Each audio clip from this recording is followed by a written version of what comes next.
It's not that we don't have an identity. There is something in our experience that is referred to by the word I or self or myself or being. There is an experience that corresponds to these words. But what I would suggest is that that essential self or being is not in any way limited. And that what is called or referred to sometimes as the separate self or the ego is an apparent limitation of our essentially unlimited being. Now, how does this apparent limitation take place? Through belief. And it is later substantiated by feeling. But it is essentially a belief. I, Bob, am identical to I, Bob, won the premiership. Bob has identified himself not only with his own thoughts, images, feelings, activities, relationships. He's substantiated his belief in himself as a separate identity by affiliating himself with a political movement, a football team, an ideology, and in this way he has substantiated the illusion of being a separate self. And we pay for this illusion with our happiness. So our real identity, according to your philosophy, is aware being. And in my identity is the same as your identity is the same as everyone else's identity. Yes. That's and it's our true exactly. identity. And its nature, as you said earlier when I asked you about what is the nature of the space, you said it's open, it's empty. There's no resistance in it. It cannot be disturbed. Is there anything you could do in your room now to disturb the space? Oh, nothing. Space cannot be disturbed. Well, I might try. Why? Sorry. Well, why can space not be disturbed? Because there's nothing in it that could resist any activity. It is always at peace with whatever's going on. You're sitting there quietly having a conversation. You could be dancing. You could be fighting.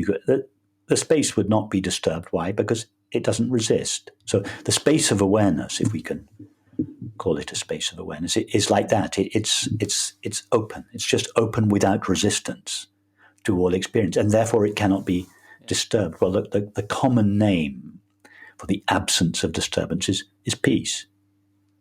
So it's for this reason that I would suggest the nature of awareness, that is the nature of ourself, is peace. Likewise, nothing that ever takes place in your room adds anything to the space. If you were to discover now that you just won $1 million on the lottery, the space would not be aggrandized in any way. Nothing would be added to it. Nothing is ever removed from it. In other words, it is whole, it is complete, not independent of what is or is not taking place within it. So awareness is similar. It is whole, perfect, complete. It is never aggrandized or diminished by experience. It wants for nothing. Now, what is the common name for wanting nothing or lacking nothing? Happiness. Happiness. So I would suggest that peace and happiness are the nature of ourselves, not an experience it's not something that we might become if we acquire X, Y, or Z in the future. I would suggest it is the very nature of each of us now, even when we are deeply depressed. Our true nature of happiness is lying just underneath or behind the depression, so to speak. It is everybody's nature. And the only place to find it is in ourself. Yeah.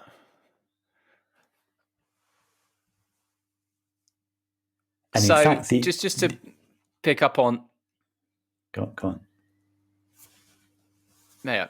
So just to pick up on this aggrandizing or taking away, I always think, for me, the most obvious example of this is babies. When babies are born, out they pop, and it's immediately obvious that they don't need to do anything or to be lovable, acceptable, absolutely fine. It's absolutely obvious. In fact, that's almost when they're at their most lovable, when they are without identity. I mean, they may soil themselves in polite company, but we don't bat an eyelid.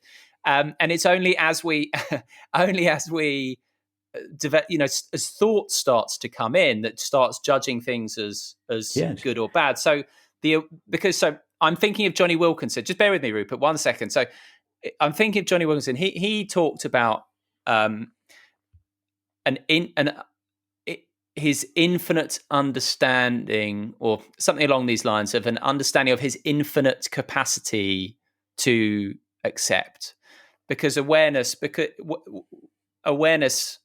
I guess, it doesn't say no to this and yes to that, or this Exactly. is good or this is bad. That part of us which is aware says yes to everything. It's only when thought comes in that starts labeling things as good or bad, and also believes that we need to aggrandize or take something, or that we're broken. So that's why I always prefer self-acceptance, even though you might not like this, self-acceptance over, for example, self-esteem, which is like, I'm good at all this stuff. Actually, no, it's more, self-acceptance is more in line with that awareness part, which is just a big fat yes. Yes. Yes. Awareness says yes to everything indiscriminately, just like the space of your room accepts whatever takes place within it indiscriminately. Whereas the mind says yes to some things and no to others. So self-acceptance, there are two possible interpretations of self-acceptance. Self-acceptance, we could say, is either the nature of awareness, and awareness is, as you said, it is inherently accepting or allowing of whatever takes place within it. In other words, self-acceptance is what awareness is, not what awareness does. Now, we said that the mind says yes to some things and no to other things. There's another kind of self-acceptance which involves the mind saying yes to certain things about ourselves. That is not the true self-acceptance. It may be a stepping stone, but it's not real self-acceptance. It can change any time into its opposite. The true self-acceptance, which is awareness's inherent openness to every aspect of experience, that includes every aspect of our own character, it cannot change into its opposite. It is what we are, not what we do. And as such, it is the true self-acceptance, and it does not need to be practiced. We only have to practice something that is not essential to us. That's the beauty of this. It's a matter of understanding or recognizing the nature of ourselves rather than practicing anything or becoming something. Yes. And just to follow on from that becoming, another theme that's come up a lot through the episodes I've done, and that seems to be really rearing its head increasingly just of its own accord, which makes total sense with what we're talking about. This idea that when you, let's say, win the World Cup or win Wimbledon or whatever it may be, or for us, less creative types, get the job we wanted, get the relationship we wanted, get the car we wanted, get the bank balance we wanted, all these different things. But let's stick with, winning the World Cup as Johnny did, or winning Wimbledon as Martine has done 9 times. And Johnny, I thought, again, spoke about it really powerfully in terms of he felt very grateful that he realized that satisfaction was not to be found in reaching the destination.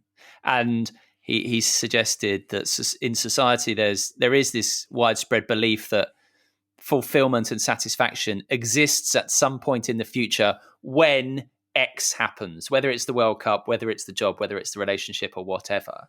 And He and plenty of others have said that they understand through experience, so they were lucky to have that experience, that is not true. So yeah, what can you say about this? That's yeah, what can you say about you've put your finger on the essential thing, that the belief that satisfaction, peace, happiness is something that we will find in the future when X happens, whatever X is for each of us, the next job, the next relationship, that happiness is caused by and dependent on external factors, something that we can seek and acquire. Now, why do we think this? It's because when we do get a particular object or a substance or relationship, we do feel happy. And therefore we put two and two together. We realize, I got this relationship, it made me happy, therefore the relationship was the cause of the happiness. I got the new job and I was immediately happy. So the new job obviously caused the happiness. I won the World Cup and I was happy. So winning the World Cup was obviously the cause of my happiness. This is a misunderstanding. Acquiring the relationship, the job, winning the game, whatever it is, put an end to our previous sense of dissatisfaction. It put an end to our search. And when the search came to an end, our innate happiness was revealed.